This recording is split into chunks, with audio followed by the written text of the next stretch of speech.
नमस्कार, महा 83 डेली न्यूजमध्ये आपले सर्वांचे हार्दिक स्वागत। ठाणे जिल्ह्यातील 100पैकी 100% यश मिळवणारी नौपाडा ठाणे येथील सरस्वती मराठी माध्यम शाळा या शाळेमधील एका शिक्षिकेच्या जाचाला कंटाळून दुसरी इयत्तेमधील शिकणारे 2 विद्यार्थी शिक्षिकेच्या जाचाला कंटाळून व घाबरून शाळेत जात नाहीत व इतरही विद्यार्थी या शिक्षिकेच्या जाचाला कंटाळून शाळेत जात नव्हते।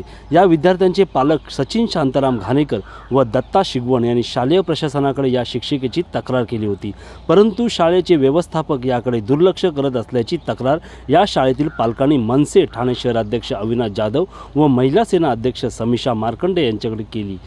मनसे नेते अविनाश जाधव व सौ मार्कंडे यांनी शालेय प्रशासनाला याबाबत जाब विचारला। त्यानंतर मनसेच्या या शिक्षिकेला विरोधात नौपाडा पोलीस स्टेशनमध्ये गुन्हाही दाखल केला आहे।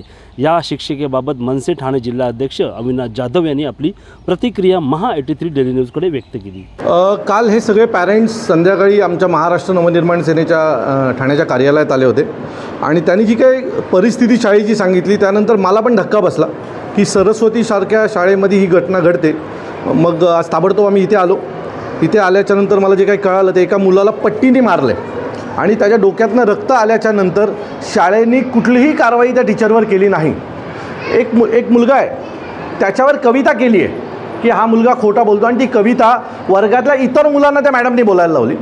अशा मानसिकतेच्या जर मॅडम असतील तर मला असं वाटतं की शाळा चालेल कशी। आणि आम्ही आमच्या मुलांना शाळेच्या भरोशावर शाळेत पाठवतो आणि त्याच्यानंतर जर शाळेचे ट्रस्टी दिघे जर आम्हाला सांगत असतील की हे सगळं ऐकावं आहे तर लहान मुलांवर तुम्ही विश्वास नाही ठेवणार, मग विश्वास कोणावर ठेवणार।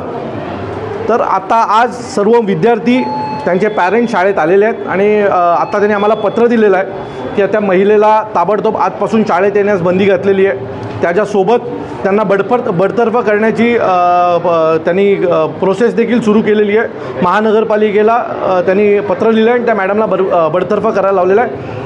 आम्ही त्या मॅडमच्या विरोधात आता नौपाडा पोलीस स्टेशनला जाऊन गुन्हा दाखल करतो आहे। माझं असं मत आहे की शाळा प्रशासन या सर्व विषयामध्ये दिरंगाई दाखवली।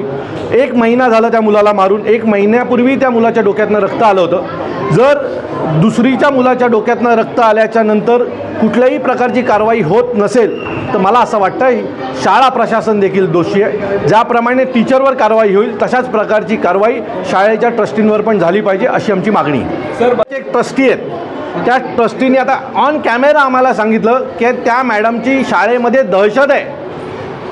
सरस्वतीमध्ये एका टीचरची दहशत आहे असे ट्रस्टी जर सांगत असेल तर तुम्ही विचार करा मुलांची काय परिस्थिती असेल। सो आता काय याच्या पुढे मुलं आई वडिलांनी काय मुलांबरोबर वर्गात येऊन बसायचं का? सो जोपर्यंत शिक्षण प्रणाली बदलत नाही तोपर्यंत असे किस्से होत राहणार। आमची मागणी आहे की त्या ज्या टीचर आहेत त्यांच्यावर कायदेशीर कारवाई होणारच आहे। आम्ही गुन्हा नोंदवणारच आहोत। जी काही पुढची कायदेशीर प्रोसेस आहे ती होणार आहे, पण शाळा प्रशासनाने दिरंगाई करू नये। जे बदलापूरला झालं, बदलापूरमध्ये पण तेच झालं। 14 तारखेला ज्या वेळेला त्यांचे पॅरेंट्स शाळेत गेले त्यावेळेला शाळेने डिनाय केलं की आमच्याकडे असं काही घडलंच नाही। 14 तारखेला जर शाळा प्रशासनाने कारवाई केली असती तर बदलापूरमध्ये जे 20 तारखेला घडलं ते घडलं नसतं। शाळेने हात वर केल्यामुळे ती घटना बदलापूरमधली घडली। आज ठाण्यातली पण तीच परिस्थिती आहे। मी तुम्हाला ठाणेकरांना मी नीट ओळखतो। जर हे ठाणेकरांना कळालं तर ठाणेकर देखील संतप्त होतील असं मला वाटतं।